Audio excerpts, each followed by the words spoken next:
VAR, everything. 경기 시작 직후에 한 외국인 팬의 목소리가 커지기 시작합니다.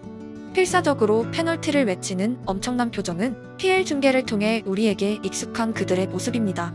한 가지 낯선 것이 있다면 그는 한국 대표팀의 유니폼을 입고 있었고 쓰러진 선수는 손흥민이었습니다. 요즘은 얼굴로는 외국인을 구분할 수 없는 시대이지만 그의 억양은 완전한 축구 종주국의 그것이고 분명 한국인이 아닙니다. And I'll be supporting Korea because of my favourite footballer, and it's not who you think it is. 마치 자국의 경기를 지켜보듯 절규했던 팬의 이유는 무엇이었을까요? 10년 전과 지금 대표팀의 가장 차이 중 하나는 스탠드의 국제적인 풍경입니다. 그 시절 A매치는 장엄한 분위기 속에 태극기가 휘날렸고 붉은 유니폼을 입은 관중은 대부분 한국인이었습니다. 마치 국가의 자존심이 걸린 대리전 양상을 가지고 있었고 축구의 오락성보다는 승부의 사명감이 관중석에도 가득했습니다. 경기장 밖으로 시선을 돌려도 한국 대표팀의 경기를 시청하는 사람은 한국인과 상대 국가의 사람들밖에 없었습니다. 축구는 국제적인 스포츠이고 한국에선 유럽, 남미 강팀들의 A매치를 새벽에 일어나 졸린 눈을 비비며 시청하는 사람들이 가득했던 시기에도 우리 대표팀의 현실은 국내용이었습니다. 한국 대표팀은 축구팬 이전에 한국팬을 위한 팀이었고 아시아 최강을 자랑하던 시기에도 국제적인 경쟁력과 달리 국제적인 인지도는 부족했으며 우리 스스로 붙인 축구 변방이란 별칭은 다복합적인 의미였습니다. 이상 기온이 나타난 것은 비교적 최근입니다. 관중석엔 다양한 국적의 사람들이 한국 대표팀의 유니폼을 입고 있었고 푸른 눈에 한국팬과 히잡을 두른 한국팬이 한국어로 인터뷰하는 모습 또한 익숙해지기 시작했습니다. 그들은 다양한 이유로 한국 대표팀을 응원하기 시작했으며 스포츠적인 이유뿐 아니라 문화적인 요소도 포함되어 있습니다. 브라질 유니폼을 입었던 한국 팬들처럼 손흥민의 유니폼을 입고 찰칵 모션을 보여주는 외국인은 비교적 순식간에 발생한 시대입니다.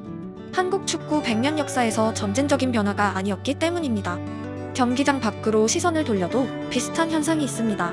이제 한국팀의 A매치는 한국인만 보는 우리만의 싸움이 아닙니다. Par le Havre, ça repart à gauche au milieu de terrain, mais Kanguinli vient récupérer la balle, le crochet de Kanguinli. C'est le meilleur joueur du monde, les gars. C'est le meilleur joueur du monde. On a récupéré un ballon d'or.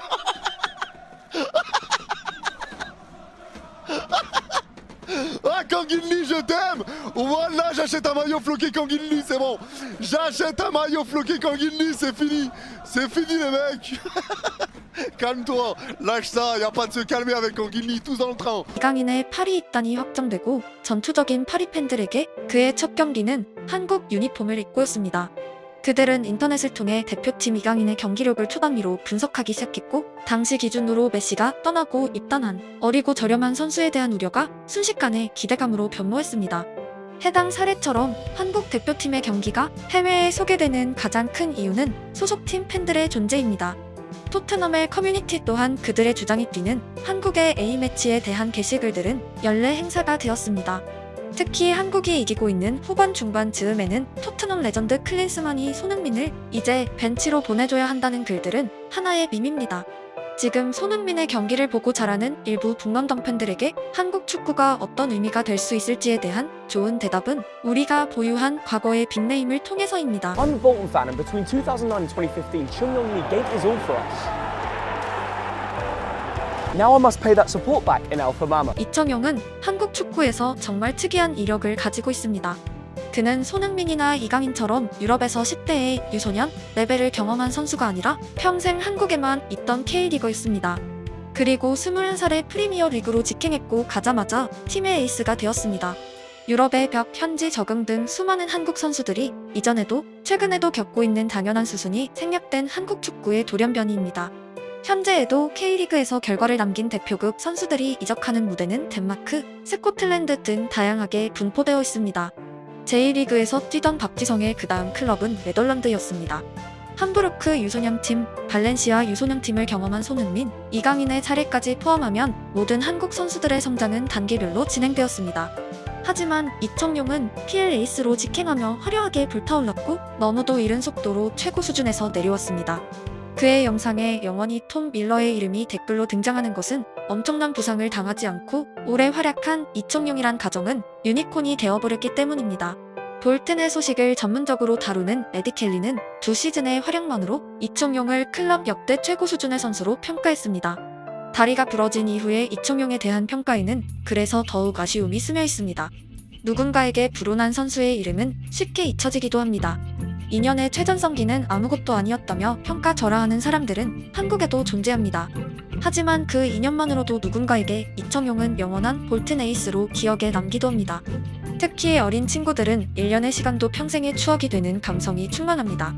그 시절에 그 볼튼 꼬맹이가 10년 후 한국 유니폼을 입고 경기장에 나타났고 손흥민이 쓰러지자 한국인보다 큰 목소리로 페널티를 절규하고 있었습니다. 이것이 축구입니다. 이청용이 은퇴하고 난 이후에도 타오를 빛나던 전성기가 남긴 유산입니다. 축구는 이성적인 스포츠이지만 결국 종목을 사랑하는 팬들은 감성적인 사람들이 가득하기 때문입니다. 축구를 세계적인 스포츠로 만들어준 사람들은 신문지의 결과만 읽는 사람들이 아니라 경기가 끝나면 관중석에서 눈물을 흘리고 있던 뜨거운 팬들입니다. 그들에게 마법을 부린 사람들은 바로 경기장의 선수들이었습니다. 서로는 완전하게 상호작용하고 있고 감정과 감정으로 끈끈하게 연결되어 있습니다. 또다시 10년의 시간이 지나고 토트넘의 어린 팬이 자라서 손흥민이 없는 한국 대표팀을 응원하고 손흥민을 보고 자란 또 다른 한국 선수가 쓰러지자 페널티를 외치고 있어도 놀라운 일은 아닙니다. 그 순간에도 손흥민은 대표팀의 또 다른 의미로 존재하고 있는 것입니다. 켜켜이 쌓인 사람들의 흔적이 만든 총집합이 바로 국가대표 대표팀입니다.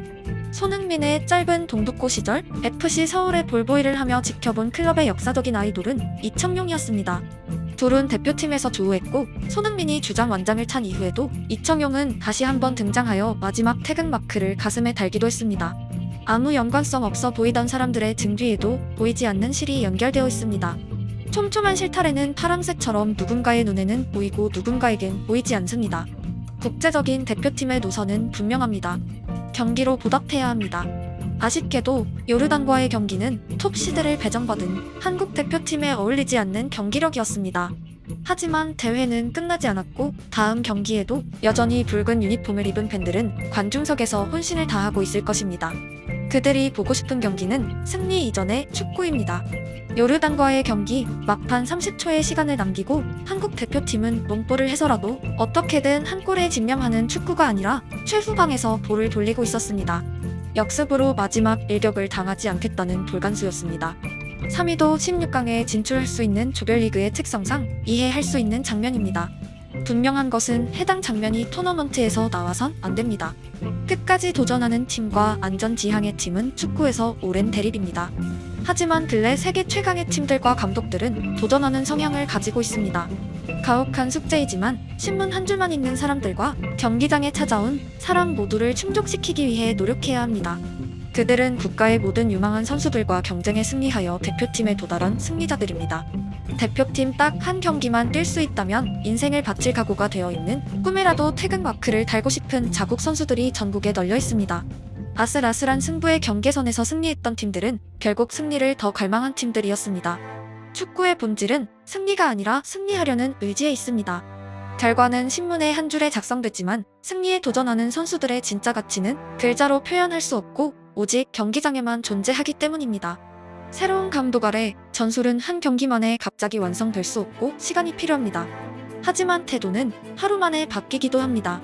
관중석의 수많은 사람 중 누군가는 그 한 경기를 위해 몇 달을 일하고 티켓 한 장에 온 마음으로 행복했던 생애 첫 직관이었습니다. 그 한 경기가 그를 평생 축구장으로 보낼지도 혹은 다시는 축구장엔 가고 싶지 않게 만들 수도 있습니다. 대회에 남은 경기들에서 한국 대표팀이 가장 승리하고 싶은 팀이길 응원하고 멀리 한국에서도 브라질 경기를 응원했던 수많은 사람들처럼 이제는 지구 반대편에서도 한국 경기를 시청하는 사람들에게 축구의 재미와 승부를 함께 가르쳐주는 대표팀이길 기원합니다.